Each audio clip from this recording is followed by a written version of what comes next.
চললাম গিন্নি। এই যে গোপাল দাদা, এই ভদ্রলোক তোমার বাড়ি খুঁজছিলেন। ইনি তোমার শ্বশুর বাড়ির গ্রাম থেকে আসছেন। এর নাম হই গোপাল দাদা। আপনার নামে একটা পত্র আছে, আপনার শাশুড়ি ঠাকুরেন খবর পাঠিয়েছেন। মা পত্র দিয়েছেন মানে? সব ঠিক আছে তো? মায়ের শরীর টরীর ভালো আছে তো? হ্যাঁ হ্যাঁ হ্যাঁ হ্যাঁ, সবই ঠিক আছে, সবই ভালো আছে। আসলে আপনার বাপের বাড়িতে আপনার মায়ের কাছে এক ত্রিকালজ্ঞ মহাপুরুষ এসেছেন। আপনার মা তার কাছে দীক্ষা নিয়েছেন।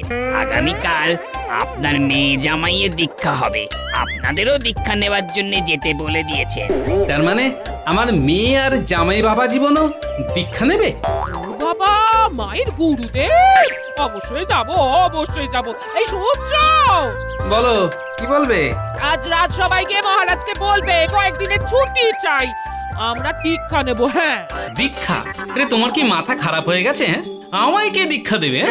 আমি কিচ্ছু জানি না, তোমাকে যেতেই হবে। আমি তো আপনাদের নিয়ে যাব বলে পত্র সহ এসেছি। তা পত্রটা লিখলো কে?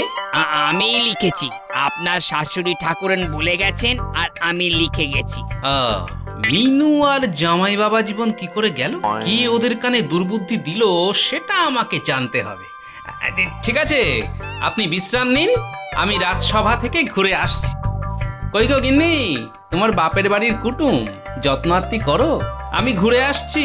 যত্ন আত্মীর কথা আমাকে তুমি শেখাবে? তোমাকে যেটা এখন করতে হবে সেটা করো। কিছু দিনের ছুটির কথা বলতে কিন্তু ভুলো না। হ্যাঁ, না না, ভুলবো না ভুলবো না। আমরা কিন্তু কাল সকালেই যাব। ঠিক আছে, আমরা কালকেই বেরোবো। আমি চললাম।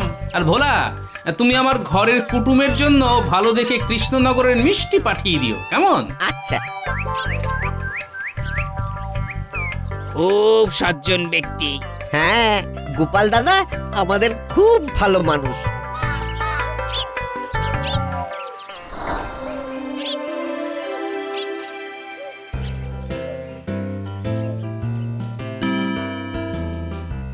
কি গোপাল, আজ আসতে এত দেরি হলো? সবই গুরুদেবের জন্য মহারাজ। গুরুদেব? তোমার আবার গুরুদেব আছে নাকি? কই, জানতাম না তো। সরাসরি আমার গুরুদেব নয়, তবে সময়ে জ্বর সমেত না ওপড়াতে পারলে আমার শান্তি বিঘ্নিত করবে মহারাজ। তাই আমার দাম্পত্য জীবনকে জটিলতার হাত থেকে বাঁচাতে আমাকে 4 দিনের ছুটি দিন মহারাজ। না না না না না, কোনো ছুটি হবে না, কোনো ছুটি না। ছুটি না দেবার নাটকটা করে যাই। আমি তো জানি গোপাল শ্বশুর বাড়িতে গিয়ে কি অবস্থায় পড়বে। আরে, আমি কি আপনার থেকে ছুটি চাইছি নাকি মন্ত্রী মশাই? ছুটির আর্জি জানিয়েছি তো মহারাজের কাছে। মহারাজ, নিপীড়িত পতি হিসাবে একটা ছুটির আর্জি জানালাম মহারাজ। আরে হিয়ালি ছেড়ে কথা এসো। মহারাজ, খাবারটি খেয়ে সবে বেরোতে যাব, ঠিক সেই সময় আমার শাশুড়ি ঠাকুরনের কাছ থেকে একটা লোক এসে হাজির। এই ভদ্রলোক তোমার বাড়ি খুঁজছিলেন। আপনার নামে একটা পত্র আছে, আপনার শাশুড়ি ঠাকুরেন খবর পাঠিয়েছেন। আপনার মায়ের কাছে এক ত্রিকালজ্ঞ মহাপুরুষ এসেছেন। আপনার মা তার কাছে দীক্ষা নিয়েছেন। আগামীকাল আপনার মেয়ে জামাইয়ের দীক্ষা হবে। আপনাদেরও দীক্ষা নেওয়ার জন্য যেতে বলে দিয়েছেন। আমায় কে দীক্ষা দেবে? আমি কিচ্ছু জানি না, তোমাকে যেতেই হবে। মানেটা বুঝতে পারছেন মহারাজ? আমার লবঙ্গলতিকা জামাইকে দীক্ষা দেবে বলে ডেকে নিয়ে গেছে। ও দীক্ষার বোঝেটা কি? শেষে আমার মেয়েটার না কিছু হয়ে যায়। বুঝলাম, তোমার ছুটি পাওয়াটা খুব জরুরি, কিন্তু কি জানো গোপাল, তোমাকে না দেখলে তো আমার আবার দিন ভালো যায় না। কি বলো বিজ্ঞানী? কি গো সভাকবি? হ্যাঁ, আপনি যথার্থই বলেছেন। জল ছাড়া বাঁচি না মাছ, গোপাল ছাড়া আমরা। রাজসভাটা গোপাল ছাড়া লাগে ফাঁকা কামরা। তাহলে কি আমি ছুটির আশা করতে পারি মহারাজ? ঠিক আছে গোপাল, দিলাম তোমাকে 4 দিনের ছুটি। ব্যাস, আমার কাছে 4 দিনের ছুটি যথেষ্ট মহারাজ।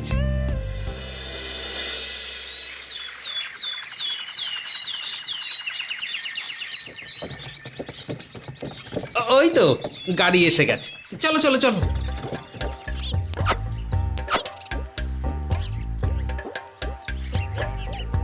আমরা এখন রওনা দিলে দুপুর দুপুর পৌঁছে যাব।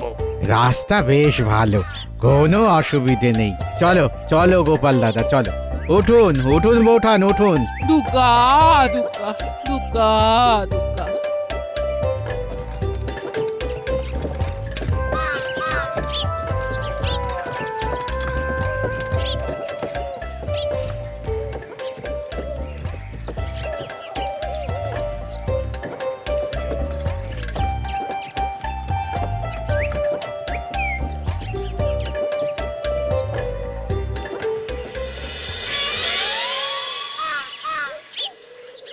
চলে যাবে তোর নাত জামাইয়ের এইরকম হাঁটা এই সব দূর হয়ে যাবে। পাল্টে গিয়ে বাঘের মতন হয়ে যাবে, তাই না গুরুদেব? হ্যাঁ ঘণ্টেশ্বর, তুই ঠিকই বলেছিস। আপনার অসীম কৃপা বাবা, আমার নাতনিটার বড় দুঃখ। এবার মাথায় খুব যন্ত্রণা হচ্ছে। ওটা হবে, একটু সহ্য করতে হবে, তবে না শক্তি আসবে। শক্তি এলেই তো ভক্তি আসবে, আর ভক্তি এলেই দীক্ষা হবে। তোর মেয়ে জামাই কখন আসবে? এসে পড়বে বাবা, দুপুরের মধ্যেই এসে পড়বে। তোর জামাইকে বড্ড দেখতে ইচ্ছে করছে মা। শুনেছি সে নাকি খুব বুদ্ধিমান। হ্যাঁ, বাপরে বাপ, মাথায় পুরো অমৃতের পেট। সব চলে যাবে। আমাদের পাদপদ্মে যে একবার শরণ নিয়েছে তার মুক্তি হয়ে গেছে। কি হবে বৈভবে? টাকা পয়সা গয়নাগাটি সব অনিত্য। তুই এসছিস কিভাবে মা? তুই যেভাবে এসেছিলি সেভাবেই যাবি। বাবা আমাদের ত্রিকালজ্ঞ। জয় বাবা, জয় জয় বাবা। তাই তো বাবা, আমি আমার সবটুকু আপনার পায়ে দান করে জীবন ধন্য করতে চাই। এই মা বলে কি, হ্যাঁ, এই সব দান করে দিলে আমার কি হবে? কি মরেছে? আমিও তাই চাই। বুড়ির অনেক সম্পত্তি, সব সম্পত্তি গোপালের চোখের সামনে থেকে হরণ করে নিয়ে যাব। কি ভাবছেন বাবা? বাবা, এবার কি সোজা হব? মাথা তো ঝিনঝিন ঝিনঝিন ঝিনঝিন ঝিনঝিন করছে। করছে, ঝিনঝিন করছে। আস্তে আস্তে তোর মাথা থেকে সব বাজে আচরণ চলে যাবে। হ্যাঁ, এবার তো মনে হচ্ছে আমার প্রাণটাই চলে যাবে। উফ, ও বাবা, এবার ওকে ছেড়ে দিন। ওর মাথা ঠিক করতে গিয়ে যদি প্রাণটাই চলে যায়, তাহলে আমার কি হবে? ঠিক আছে, কিছুক্ষণের জন্য তোকে মুক্তি দিলাম। নে, এখন সবাসন করে একটু ঘুরে আয়। এটা কি হলো মা? প্রকৃত ব্যাঘ্র পুরুষ হওয়ার দিকে ধাপে ধাপে এগিয়ে যাচ্ছে। ওঠ, আস্তে আস্তে ওঠ। এই তো উঠছে। ওগো, ঠিক আছো তো? হ্যাঁ, ঠিক আছে।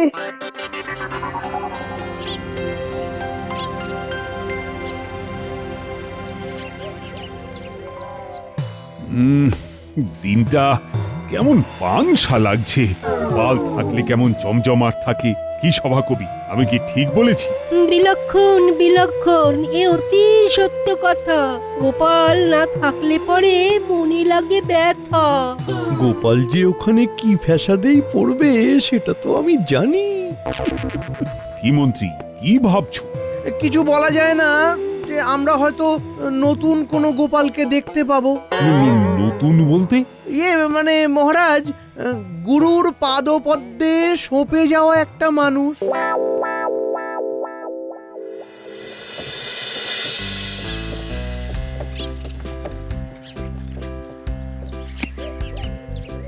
বাবা, এ তো দারুণ ব্যবস্থা। বাবা, কাল বাদে পরশু আমাদের দুজনকে দীক্ষা দেবেন। ইস, কি চেহারা হয়েছে তোদের। বাবা, শীর্ষাসন করতে করতে মাথায় ব্যথা হয়ে গেছে। একটু পরে আবার শীর্ষাসন করতে হবে। আহা, গুরুদেব সম্পর্কে ওইভাবে কথা বলতে নেই বাবা জীবন। আগে গুরুকে দেখে আসি, তারপর হিসেব হবে। চলো বাবা জীবন, আগে গুরুদেবকে দেখে আসি। চলুন, আমিও গুরুদেবের শ্রীচরণ স্পর্শ করে আসি। বাবা, আপনার সাথে আমার কিছু কথা আছে। একান্তে ঠিক আছে চলো, কি কথা বলবে চলো। তোমরা যাও, আমি একটু পরে যাচ্ছি। চলো বাবা জীবন। মহানন্দে সবাই আমার নাম ভজন করো, নামও জপো, নামও জপো। সবাই বলো বাবা বটবৃক্ষের জয়। নাম জপো, নাম জপো, নাম জপো, নাম জপো। নাম জপো, নাম জপো। দেখছিস মা, নামের কত জোর। নামের গুণে মোক্ষ লাভ হবেই। বাবা জীবন কি বলবে বলো। আমি প্যান্টে পড়ে গেছি বাবা, রোজ সকালে 1 ঘন্টা ধরে শীর্ষাসন করে থাকতে হচ্ছে। দেখুন আমার কি হাল, সোনার বর্ণ কালো হয়ে গেল। তা তুমি এখানে এলে কি করে? হ্যাঁ, আর বলেন কেন বাবা, মামা আমাদের বাড়ি এসে বলে কই গো? হ্যাঁ ও জামাই বাবা জীবন, হ্যাঁ তুমি কোথায় গো? হ্যাঁ কে ডাকছেন গো? ও মা, মামা বাবু যে, কি সৌভাগ্য আপনার পায়ে ধুলো পড়লো। এই চলো চলো, আমাদের সাথে চলো। ওই এক ত্রিকালজ্ঞ মহাপুরুষ এসেছেন। হ্যাঁ আমায় বললেন যা ওদের ডেকে নিয়ে আয়, অনেকদিন ওদের দেখিনি। কবে বলতে কবে চলে যাব। ওই আমার নাতনি আর নাত জামাইকে খুব দেখতে ইচ্ছে করছে। চলো চলো। ও মা, তাই আমাদের দেখতে ইচ্ছে করছে।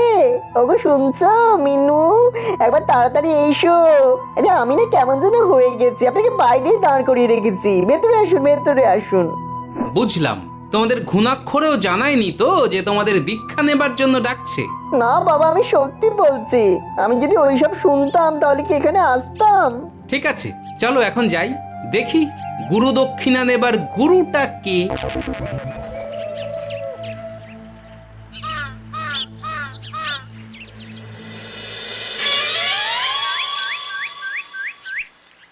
তোর মেয়ে তো এলো, কই তোর জামাইয়ের দেখা পাচ্ছি না কেন, সে কোথায়? ও এসে গেছে বাবা, জামাইয়ের সাথে বাইরে দাঁড়িয়ে কথা বলছে। ওই তো বলতে বলতে এসে গেছে। হ্যাঁ বলি, কোথায় ছিলে? কোথায়? গুরুদেব কখন থেকে তোমাকে দেখবে বলে বসে আছে। কোথায় ছিলে? আরে আমিও তো ওনাকে দেখবো বলেই বসে আছি। আয় আমার কাছে। দুপুরের খাওয়া শেষ করে একেবারে আপনার সাথে দেখা করব। হ্যাঁ, আগে গুরুদেব খাবে, তারপরে তোমরা খাবে বাবা জীবন। আগে গুরুদেবের পাদদক খাও। গুরুদেব এই দিন না আপনার পাটা একটু এগিয়ে দিন। ও শরীরে কিরকম যেন হচ্ছে। গোপাল আমার পা ধোয়া জল খাবে? কেউ কখনো ভাবতে পেরেছিল? মন্ত্রীমশাই কখনো স্বপ্ন ভাবতে পেরেছিলেন? বটাটা আমাকে টপকে দিল। হ্যাঁ, শুধু আমার থেকে 1 বেগদা লম্বা বলে শুরু হয়ে গেল, না হলে না আমার পা ধোয়া জল খেত। গুরুদেবের ফিচেল হাসিটা কোথায় যেন দেখেছি মনে হচ্ছে। একটু কাছে যেতে হবে।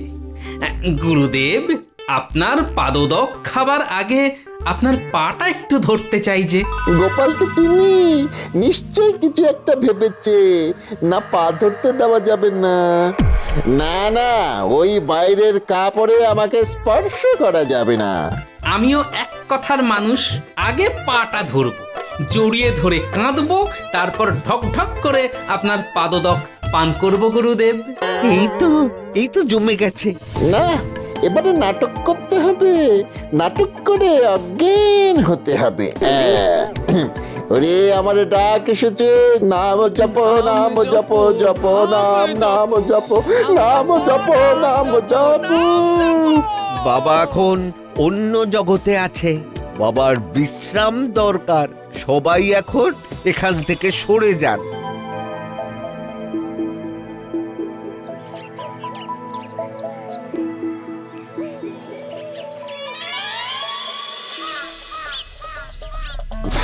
খুব বাঁচা বেঁচে গেছি।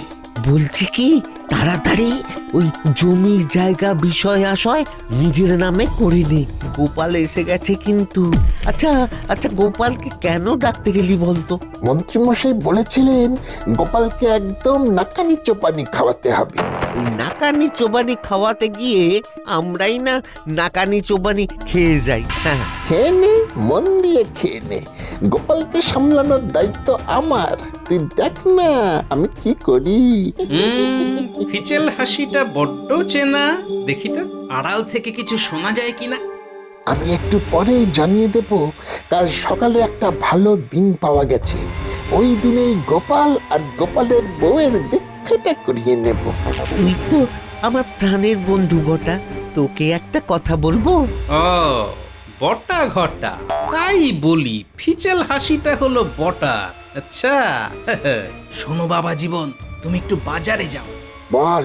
আমারও খুব ইচ্ছা জানিস, আমার পা ধোয়ার জল এই গোপাল খাবে।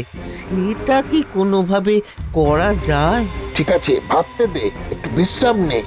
ভাবাচ্ছি আমাকে পাদদক্ষা হবে। দেখাচ্ছি কে কাকে কি খাওয়ায়। বুঝে গেছে তো বাবা জীবন, তোমাকে জানতে বলেছি সেটা তাড়াতাড়ি এনে দাও। যাচ্ছি বাবা।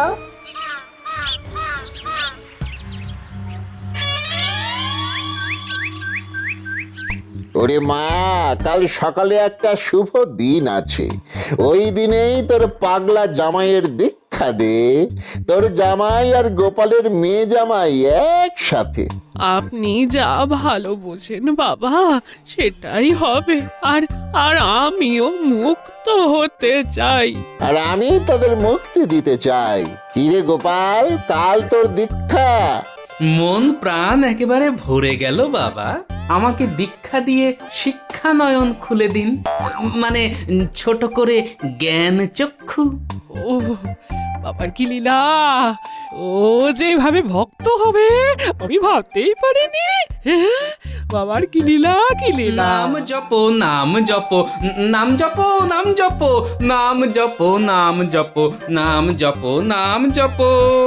সার্থক সার্থক, আমার জন্ম সার্থক। কত পুণ্য করেছি, তাই আপনার মতো মহাপুরুষ আমার ঘরে পা দিয়েছেন।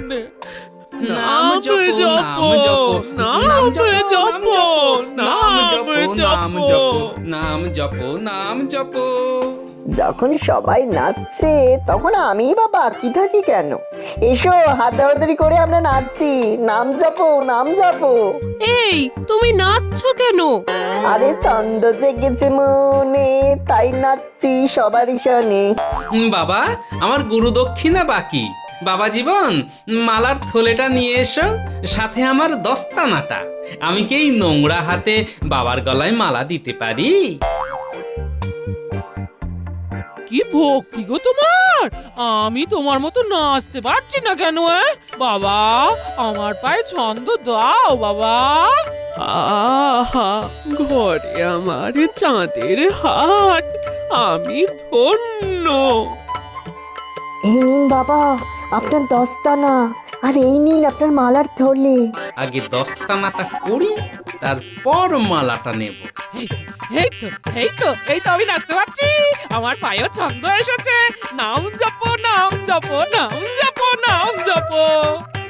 এই নিন বাবা, এটা আপনার। আর এইটি হলো আপনার শিষ্যের। নাম জপো নাম জপো নাম জপো নাম জপো নাম জপো নাম জপো নাম জপো নাম জপো।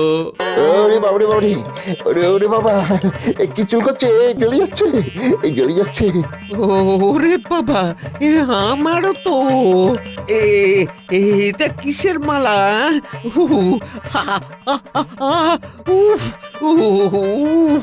রে ওরে বাবা, মালা খুলতে গেলে তো দেখছি দু হাতে চুল করছে।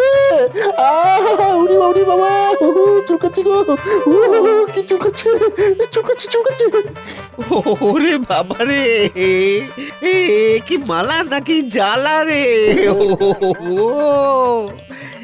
ওরে বাবা রে এ, এটা বিচুটির মালা পরিয়ে দিল বিচুটি, এবার পারবে না করতে কিছুটি। নাচো। আহা বাবাও নাচছে, বাবার চেলাও নাচছে। ওই দেখো নাচতে নাচতে বাবার সব ছদ্মবেশ খুলে যাচ্ছে। মা ঠাকুরন, আপনি কাদের পাদদক খেয়েছেন এবার বুঝতে পারছেন তো? এরা হলো বটা আর ঘটা। এরা এসেছিল আপনার সর্বনাশ করতে। জামাই বাবা, তোমায় ওরা 1 ঘন্টা করে শীর্ষাসন করিয়েছিল। আমি বলছি এবার ওদের সারা রাত মাথা নিচে পা ওপরে করে রেখে দাও। ভাগ্যে তুমি ছিলে, নইলে নইলে এই পাজি দুটো তোমার মাকে সর্বশান্ত করে ছাড়তো।